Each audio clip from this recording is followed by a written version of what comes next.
CM Jagan పై దాడి వెనుక TDP కుట్ర ఉందని అన్నారు మంత్రి పెద్దిరెడ్డి రామచంద్రారెడ్డి. లోకేష్ కమెంట్స్ ని గమనిస్తే ఇది అర్థమవుతోందని అన్నారు. ప్రజాదరణను చూసి ఓర్వలేకనే జగన్ పై దాడి చేశారన్నారు. చంద్రబాబు, లోకేష్, పవన్ కళ్యాణ్, పురంధేశ్వరి అంతా నైరాశ్యంలో ఉన్నారన్నారు పెద్దిరెడ్డి. మొదటి నుంచి మనం గమనిస్తూ ఉన్నాం. చంద్రబాబు నాయుడు కానీ, లోకేష్ కానీ, పవన్ కళ్యాణ్ కానీ, ఈ మధ్య పురంధేశ్వరి కానీ, వీళ్ళు నలుగురు కూడా చాలా ఘాటుగా విమర్శించడం, అసభ్య పదజాలం వాడడం,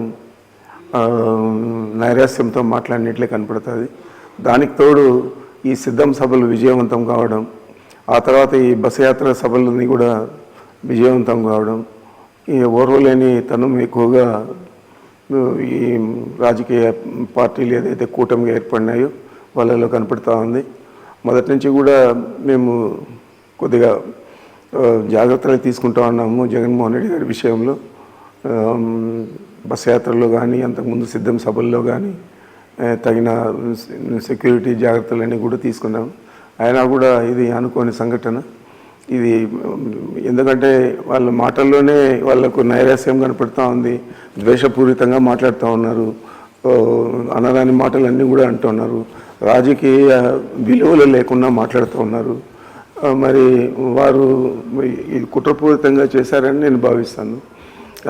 అందరికీ సంబంధం ఉందో లేదో నాకు, కానీ లోకేష్ ట్విట్టర్ చూసిన తర్వాత ఇది తెలుగుదేశం పార్టీ కుట్రే అనిపిస్తుంది. రాయి వేస్తే ఎక్కడ తగులుతుంది ఎవరికి తెలియదు. మనం ఎందుకు కొట్టించుకుంటాం, కన్ను దగ్గర అందులో ఎందుకు కొట్టించుకుంటాం.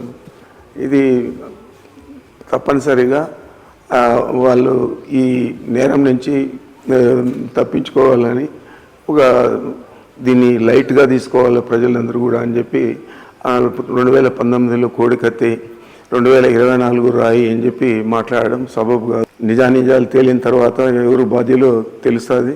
అయినా కానీ నేనైతే తెలుగుదేశం పార్టీ సంబంధం ఉండే వ్యక్తులే ఇది చేశారని నేను భావిస్తూ ఉన్నాను.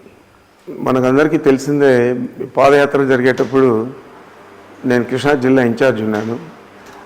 అప్పుడు కూడా అందరూ కూడా మాట్లాడినారు, గుంటూరు దాటితే ఇంకా పాదయాత్ర లేదు, గీదయాత్ర లేదు అని మాట్లాడారు. కానీ అక్కడ విజయవాడకు వచ్చిన తర్వాతే పాదయాత్ర సూపర్ సక్సెస్ అయింది. వారధి కూడా షేక్ అయింది. అది మనమంతా కూడా చూసాము. మరి అంత సక్సెస్ అయినప్పుడు ఈ బస్ యాత్ర మాత్రం ఎందుకు సక్సెస్ కాదు? అక్కడ సక్సెస్ అవుతుంది. ఓర్వలకే ఇది చేశారు.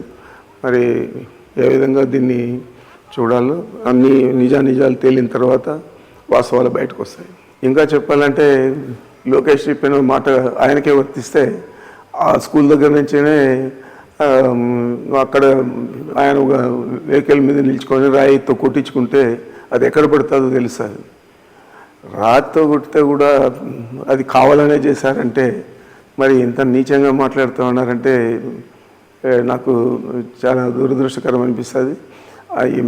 ఇదే ఈ రాయి వేయకుండా కూడా రాయి వేసినట్లు ఇక్కడ పార్లమెంటు బై ఎలక్షన్లలో చంద్రబాబు నాయుడు యాక్షన్ చేశారు.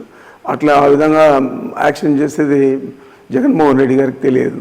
జగన్మోహన్ రెడ్డి గారు ఏదైనా కానీ నేరుగా పోరాటం చేస్తారు తప్ప కుట్రలు కుతంత్రాలు ఇవన్నీ కూడా ఆయనకు తెలియదు.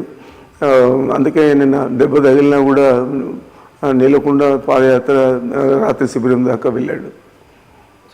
ఇదంతా కూడా